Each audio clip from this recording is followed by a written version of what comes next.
I want to move on to a couple AEW performers to wrap this up. First off, a guy who just moved over from NXT, Adam Cole, Yeah. who is so small, but he's so good. Yeah, I think he's gotten over better than CM Punk or Daniel Bryan. Oh, I do too. And they got to turn him babyface because that's the kind of response he gets. I think they're kind of in the process of doing that now. Yeah, I wouldn't turn him. I would fight the other way. He's a good heel. Yeah, but you want everybody to be heel because you never wanted to turn. No, but when you find a handsome heel that can work and tell you that I'm better looking than you and I'm better than you, I stick with that guy. See, you're saying once again, what the fans are forcing us. The fans should never force the promotion to turn a guy whatever they want, or a woman or a man. Now, why do you say that? What should the barometer be? The barometer should be let them do what they're best at. And if they're really good, as he has been as a heel, for instance, you know what I mean? It's the tweeners that get lost. And once you start changing that formula around, the tweeners get lost. They finally have made Ashley a heel. After 7 years of being on top, 6 years of being on top, she finally is a heel. And they're finally getting it. And you ride with the big players.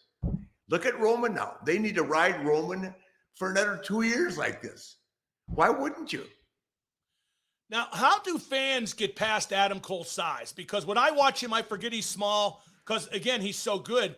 But, I'd rather he be the exception than the rule. He doesn't work small. No, you're right. He doesn't work small. So the fans are past the side already. He works big. As long as he stays tight and solid, smacks guys, and out-talks them, sometimes we all can get caught up on that size matter. They told me here's what I feel about that word. Pat O'Connor, a legendary wrestler of yesteryear, told the NWA I wasn't big enough to be the world champion. I said, Pat, fuck you. And I trust, I had to wrestle Pat a couple of times for an hour in St. Louis. That was not a night off. He let me know all night long that he could end it. And he was 20 years older than me.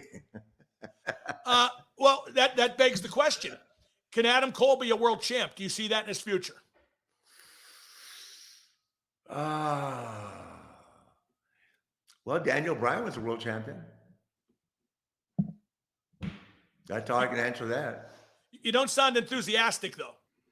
No, I don't know the answer to that, but I just know he has a lot of talent. And as I said, it's just my opinion. But of the three guys that went together, it's really hard for three guys to all get over. If I'm watching a show, the guys, I think I'm very entertained by Punk's interviews and the stuff with MJF and that. But when Adam Cole's in that ring, to me, I like watching him. I liked watching NXT when he was there. Well, I agree that Adam Cole has got the best response. Hey, he's as handsome as Shawn Michaels. You know what I mean? He's got that kind of look, and he's arrogant like Shawn. What more? Well, Shawn was not 6'5" and 280. Oh, no. And I think Cole can be a world champion.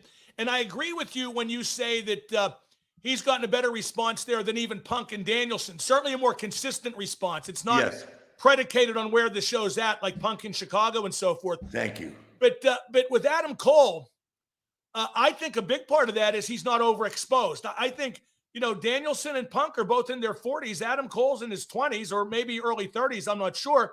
And he's somebody that they haven't seen for years and years and years doing the same thing, which is why I thought it was good to turn Danielson, because that's something we haven't seen for a long time. But again, I keep coming back to youth and energy and guys people haven't seen as much of before.